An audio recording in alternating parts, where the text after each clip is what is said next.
السلام علیکم ورحمۃ اللہ وبرکاتہ۔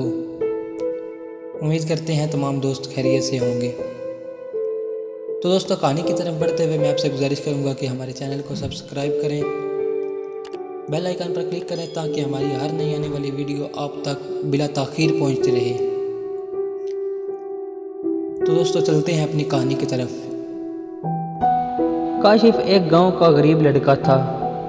عمر کچھ 18 سال تھی۔ بے انتہا شریف اور سادہ مزاج۔ اس کے والد مزدوری کر کے اپنا گھر خرچ چلاتے تھے۔ کاشف کی خواہش تھی کہ شہر جا کر تعلیم حاصل کرے، لیکن اس کے والد کے پاس اتنے پیسے نہیں تھے کہ وہ اپنے لاڈلے بیٹے کی تعلیم کا خرچ برداشت کر سکیں۔ پھر بھی انہوں نے کسی سے قرض لے کر کاشف کو شہر روانہ کر دیا۔ آج کاشف کا ایک انجان شہر میں پہلا دن تھا۔ وہ کالج روانہ ہو گیا۔ کالج واقعی بہت بڑا تھا۔ ایک وسیع علاقہ میں پھیلا کالج کا میدان بھی بہت خوبصورت تھا۔ وہ اپنی کلاس میں داخل ہوا۔ سب سٹوڈنٹس اس کے لیے اجنبی تھے۔ وہ خاموشی سے اپنی جگہ جا کر بیٹھ گیا۔ آج پہلا دن تھا، اس لیے سر نے اپنا تعارف کروانے کے لیے کہا۔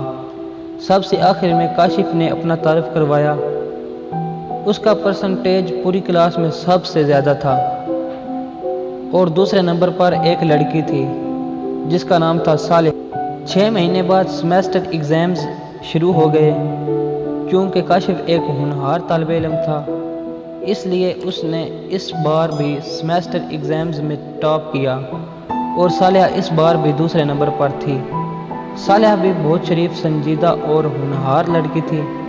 اس کے والد شہر کے بہت بڑے بزنس مین تھے۔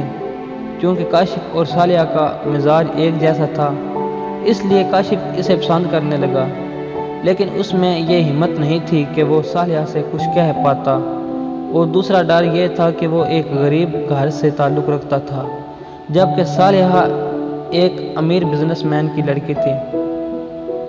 وقت گزرتا رہا اور فائنل ایگزام سر پر آ گئے، لیکن فائنل ایگزام میں ایک سبجیکٹ ایسا تھا جس میں کاشف بہت کمزور تھا، اور صالحہ کو اس سبجیکٹ میں عبور حاصل تھا۔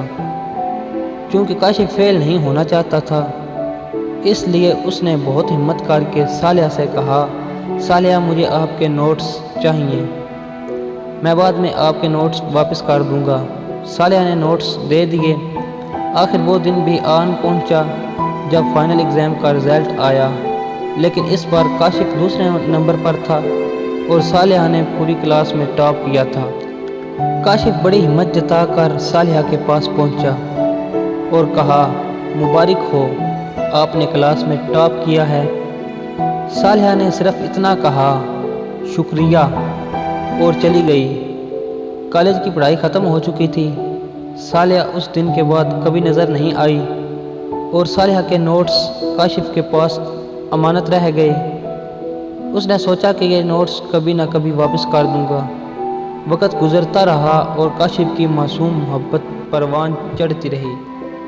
کاشف کے دماغ میں بہت سے سوالات گردش کرتے رہے۔ وہ سوچتا رہا کہ کاش وہ بھی ایک امیر گھر سے تعلق رکھتا اور صالحہ کے گھر شادی کے لیے رشتہ لے جاتا۔ آخر اس نے طے کیا کہ وہ بھی ایک بڑا آدمی بنے گا۔ کاشف کو ایک اچھی کمپنی میں جاب مل گئی، اور مسلسل محنت کی بدولت وہ 3 سال کے عرصے میں ہی اس کمپنی کے سب سے بڑے عہدے پر فائز ہو گیا۔ کاشف ایک بڑا آدمی بن چکا تھا۔ اس کا گھر جھونپڑے سے ایک عالیشان عمارت میں تبدیل ہو گیا۔ اس کے والد نے اس سے کہا، بیٹا شادی کب کر رہے ہو؟ کاشف نے انہیں بتایا کہ اسے ایک لڑکی پسند ہے اور وہ اس لڑکی کے گھر رشتہ لے کر جانا چاہتا ہے۔ اس کے والدین بھی راضی ہو گئے، لیکن کاشف کے ذہن میں اچانک ایک خیال آیا کہ کہیں صالحہ کی شادی تو نہیں ہو گئی۔ پھر وہ خود ہی اپنے دل کو تسلی دینے لگا اور سوچنے لگا کہ صالحہ تو بہت ہونہار لڑکی تھی، اس لیے ہو سکتا ہے کہ مزید تعلیم حاصل کر رہی ہو، اور شاید اس کی شادی بھی نہ ہوئی ہو۔ اس نے سوچا کہ رشتہ لے جانے سے قبل تحقیق کی جائے کہ کہیں صالحہ کی شادی تو نہیں ہو گئی۔ وہ صالحہ کے شہر کی طرف روانہ ہوا۔ اس کا پورا سفر بہت بے چینی سے کٹا۔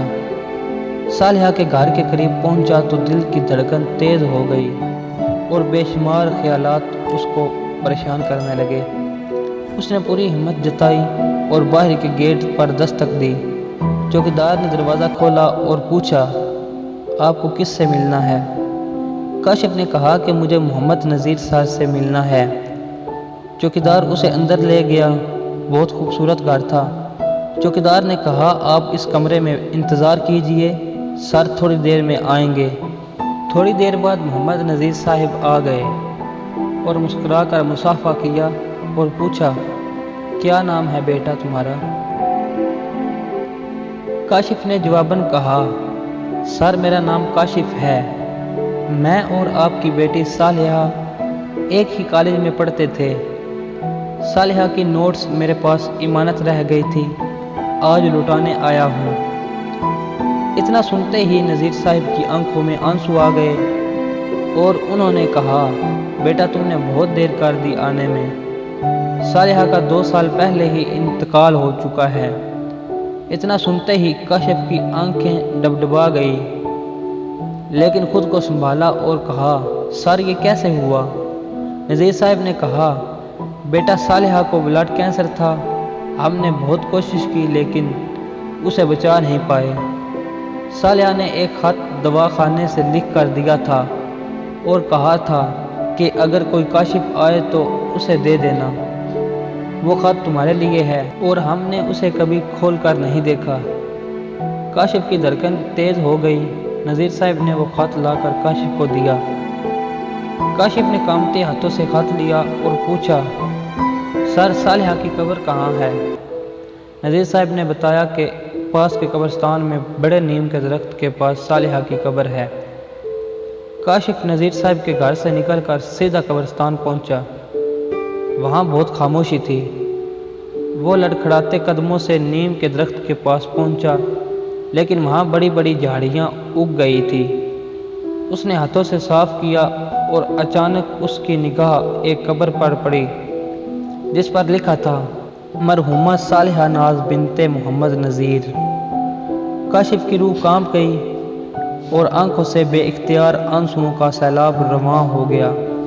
وہ زمین پر بیٹھ گیا اور جیب سے خط نکال کر پڑھا جس پر لکھا تھا، کاشف جب یہ خط تم پڑھ رہے ہوگے تو میں اس دنیا میں نہیں رہوں گی۔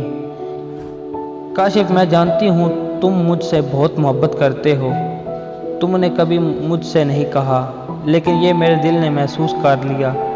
سنو کاشف، میں بھی تم سے بہت محبت کرتی ہوں، لیکن میں مجبور ہوں، مجھے بلڈ کینسر ہے، میرے پاس زیادہ وقت نہیں۔ تمہاری خاموش اور معصوم محبت میرے ساتھ ہمیشہ رہے گی۔